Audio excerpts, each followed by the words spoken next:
Today's project is I'm going to install a shutoff valve for my toilet.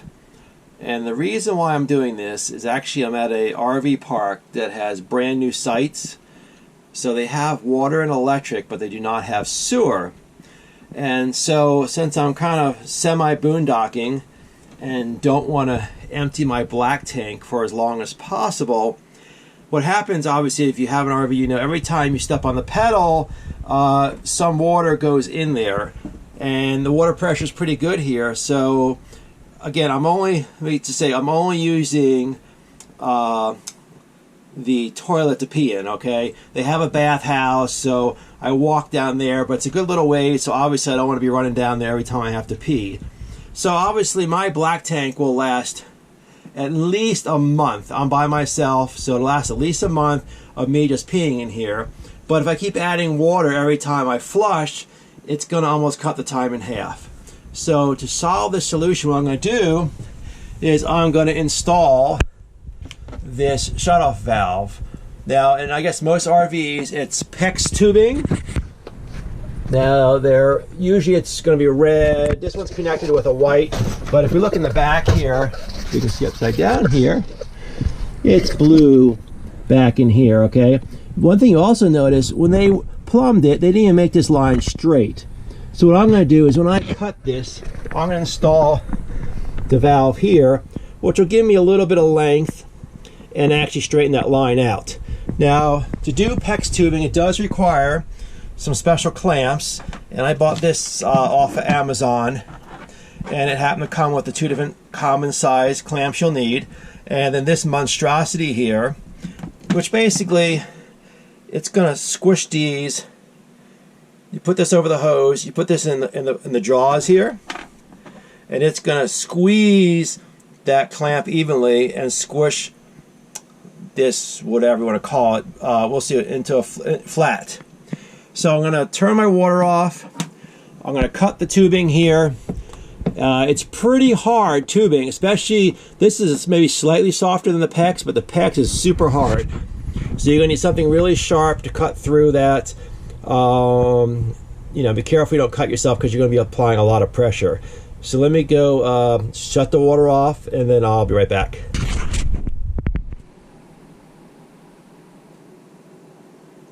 Okay, so I'm back. I shut the water off, and I used, this is not really PEX pipe, this is something a lot softer, so I was able to use my utility knife to cut through it. Normal PEX pipe, I actually did loosen this, took this off so to make it a little bit easier, but this stuff is really, really hard, and this, normally it can cut it, but it's going to be really hard. Usually a hacksaw works really good, or if you have one of those oscillating saws, I've used that before. You just want to cut a nice straight line through there, because this stuff is really hard, especially when it's flexible, but not really. I mean, it's really take a lot of effort. So what I've done so far, I've cut it. I slid on one of my connectors here, and then I'm going to insert. Actually, to make life easy, let's do this section because it's off the toilet. So these are just fit. You gotta, which is great because when it squeezes it, you know it's going to be a tight connection. Let's see. All right, right there.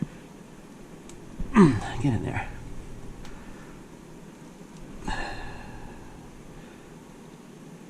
Come on. There we go. All right. Now, we're not going to be too concerned about the placement of this, because once it's in there, it actually will twist. So I do want this. Let's see. See, probably even as close as we want a little bit, obviously, maybe a little closer here. You can kind of look at what the factory did on the spacing. So it just has a little bit on the end there, and that's what we're going to do there, okay? And so the tool, we open this thing up all the way. It does take a little bit because it takes, the important part is that you get it straight on there. And luckily this is easy because I can use the floor, but I've had some pretty tight places, so this tool is not going to fit every place. So now I'm just going to start. You can hear it ratcheting, and you just squeeze it until it's done, and then I release, and that connection is good. Now again, it's tight. Well, maybe this one.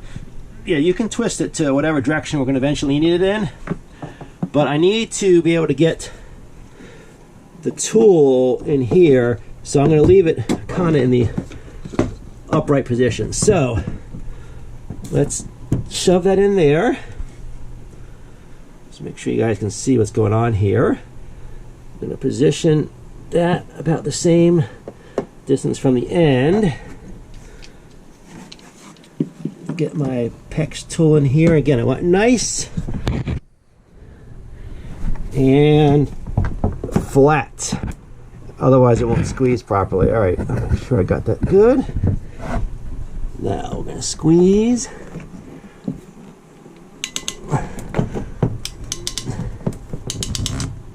Alright, beautiful.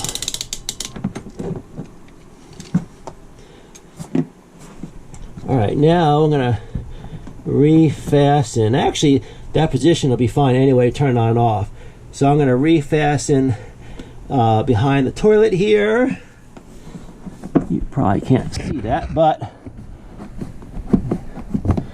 actually it's going on much easier now because the line is actually lined up much better. The other problem I've had a lot is these connections. Again, you're not sure if you can see this, tend to leak quite a bit. Let me see real quick again. Yeah, these connections tend to leak.